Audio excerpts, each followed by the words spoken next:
Deux façons très simples de configurer votre élevage de lapins. J'ai la première façon ici, la deuxième on va la faire ici. Je prends mon bâtiment d'exploitation cunicole. Donc je définis mon objectif de production, tout ce qu'il y a autour, ça me donne les dimensions des cages et tout.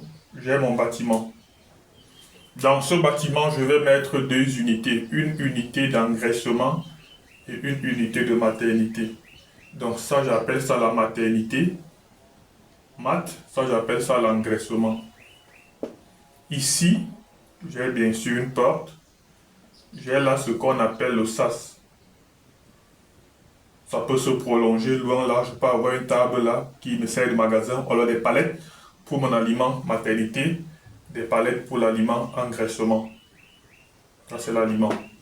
Donc, lorsque j'entre dans mon élevage, je m'échange au niveau du sas.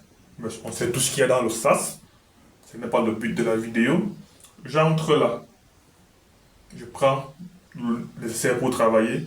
Je commence mon travail en maternité. J'évolue, je contourne. Dans le respect du principe de la marche en avant, je ne reviens pas sur mes pas. Une fois que j'ai mis mes cages là, donc je commence au travail là, je reviens dans le sas. Vous voyez que je ne passe pas sur un endroit deux fois.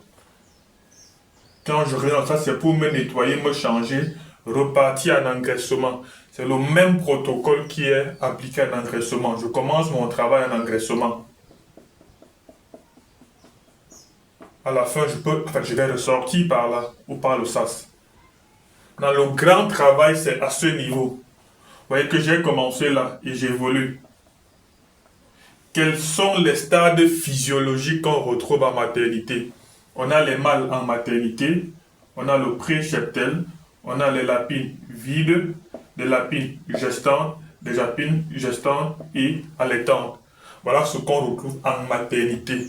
Donc, il faut disposer ces clapiers pour commencer les activités par les animaux les plus sensibles ou les plus délicats. Et en élevage de lapins, on commence par le pré-cheptel. Ensuite, les femelles vides, ensuite celles qui sont gestantes. Et même parmi celles qui sont gestantes, vous auriez plusieurs lots. On commence par celles qu'on vient de saillir pour finir par celles dont la mise au bas est proche. Première configuration. Deuxième configuration, vous avez ceci. C'est sensiblement la même chose, mais on va modifier en fonction de votre cheptel. En cette fois-ci, la division est faite à ce niveau. Donc, j'ai ma division là, un mur, un demi-mur. J'ai l'entrée de ce bâtiment qui est là. J'ai le sas et tout ce que ça comporte.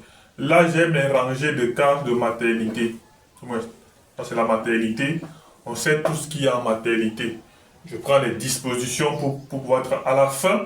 Lorsque je finis en maternité, j'ai un autre sas qui me permet d'entrer dans les salles d'engraissement. J'ai également à disposition de mes loges d'engraissement. J'ai les clapiers d'engraissement qui sont disposés là.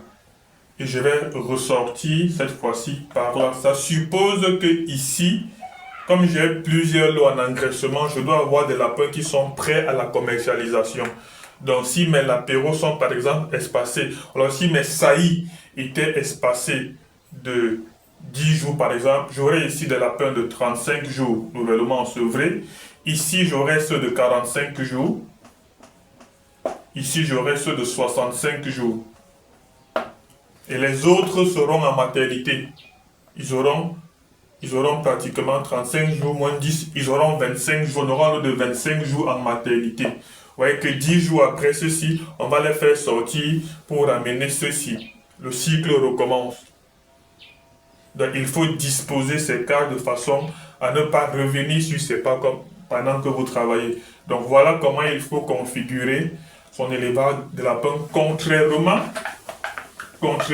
à ce qu'on retrouve chez les cuniculteurs où on a un bâtiment, on a des clapiers. Ici, on retrouve des mâles et des femelles. Ici, on a une autre femelle là. On a l'engraissement ici. On a les animaux du pré-cheptel là. Ici, on a une femelle gestante. Ici, on a une femelle allaitante. Donc, cette configuration elle facilite la diffusion des agents pathogènes dans le bâtiment. Alors qu'avec ce modèle de configuration, s'il y a une pathologie grave ici, ceux-ci sont protégés, vice-versa.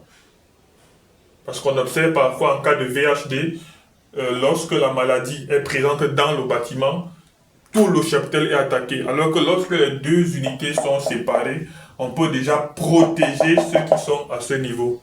Voilà, dans une salle qui n'est pas encore atteinte. C'est pourquoi à chaque fois, il y a un sas par lequel on va revenir pour ne pas transmettre la maladie d'une unité à une autre, même sans s'en rendre compte.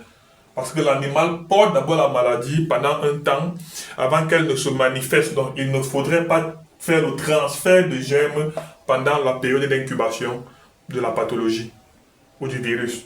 Donc très important. À cause de cette mauvaise configuration, beaucoup d'éleveurs subissent. Lorsqu'il y a une attaque, c'est tout le cheptel qui est au sol, ce qui n'est pas très intéressant. Donc, on vous donne rendez-vous pour la séance du rattrapage, comme on l'a dit, le 16 juillet. Comme on l'a dit, la cible ici, c'est ceux qui veulent produire en moyenne 50 lapins tous les 14 jours, ou alors 30 lapins tous les 10 jours. Vous avez le numéro à contacter, c'est le 6 94 52 45 54, uniquement sur WhatsApp.